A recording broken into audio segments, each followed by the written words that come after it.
This morning on Daybreak, it is Rail Safety Week. We'll give you some tips on how to stay safe around the tracks. And what caused a nearly 10-hour standoff yesterday and who police are still searching for right now. Plus, Missouri State has a new lab, and we'll tell you how it's helping students prepare for the workforce. All that and more is coming up this morning here on Daybreak. Good morning, and thanks for joining us on this Wednesday, September 25th. I'm Lauren Barnes. And I'm Joe Morano as we get moving on this middle of the week Wednesday. A little bit foggy outside if you're heading out in the immediate future here. Did you see that live shot where Hannah is at the railroad tracks not too far from here? Yeah. It is foggy. A little tough seeing. Just heads up if you need to get out on the road in a little bit here. Actually, let's just go right now to meteorologist Elisa Raffa. If people do have to drive this early in the morning, really got to be careful around Springfield, right? I will, and I'm sure Hannah will touch on this, but I did get stuck at that railroad this morning, and those lights were so helpful in the fog because I couldn't see anything, and then just those flashing lights, it was very clear that a train was coming through. Very nice. Good to hear. And just watch out this morning then, huh? Yeah, so we've got some patchy fog around Springfield. The more dense fog is to the south for cities like Branson. So we're looking at a dense fog advisory until 9 a.m. For Christian, Stone, and Taney counties. But again, as we just saw, there's still some patchy fog in Springfield, just not dense enough yet for that dense fog advisory. So you can see those low-hanging clouds in Springfield right now. It's 67 degrees on southerly winds. There's that patch of dense fog in Christian, Stone, and Taney counties. It's 5 miles visibility in Springfield right now. We've got some mostly cloudy skies out there. No rain yet. A front is still up to the north and west. It gets here by this afternoon. It's 67 degrees in Springfield and in Monette, 63 in Camdenton, so warmer and much more muggier out there this morning. More humidity with that moisture just lingering around. So fog to start and then wet roads through the afternoon with some showers and storms. Grab the umbrellas. We'll have some showers and storms around by dismissal. 83 degrees there. We do have to track an isolated severe threat with these storms. More details on that in 10 minutes. Every year, more than 2,000 Americans are killed or injured after engaging in unsafe behavior around train tracks. To raise awareness, it is Rail Safety Week, and Hannah Zettel joins us live with some safety tips to stop track tragedies. Hannah, good morning. Well, that's right. The campaign this year is called Clear the Tracks, and that's exactly what law enforcement urges motorists and pedestrians to do when around a railroad. Now, approximately 45 people are killed or harmed in railroad crossing accidents every year here in Missouri. Walking or driving around a gate, stopping directly on the tracks, and taking photos on railways are some of the main ways track tragedies do happen. But some incidents are truly accidents. Most railroad crossings in the rural parts of Missouri do not have gates or those flashing lights at all, and drivers must come to a complete stop, listen for the train, and look both ways before crossing the tracks. Lawrence County Sheriff Brad DeLay says railroad accidents are all too common in that area and hopes this raising of awareness will help.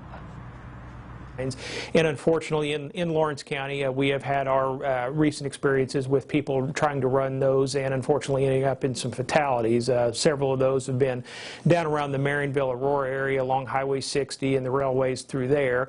So again, we've been partnering up with several railroads, and our purpose is to simply place deputies at different railroad crossings in the area.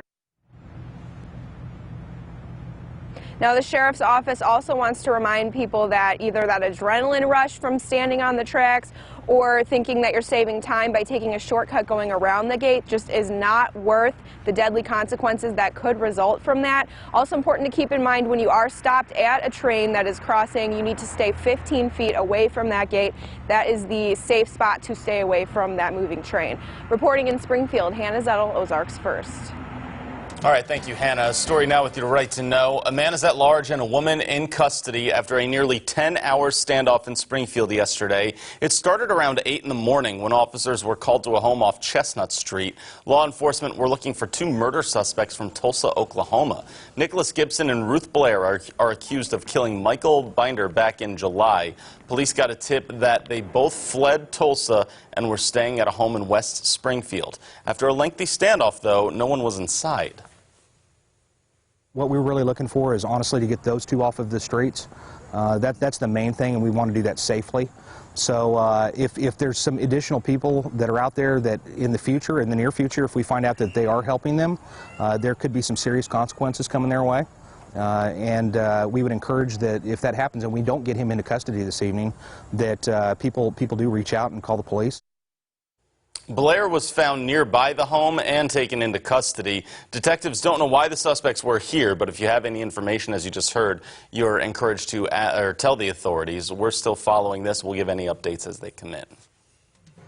We have some new information from law enforcement today on a situation that began as an animal rescue but turned into a death sentence for over 100 pets. 49-year-old Tiffany Woodington is charged with 10 counts of felony animal abuse after her husband was arrested in Texas for animal abuse charges. The couple was running a nonprofit called All Accounted For. In Benton County, authorities found 38 dogs and a cat alive in bad conditions, covered in feces, lacking food and water.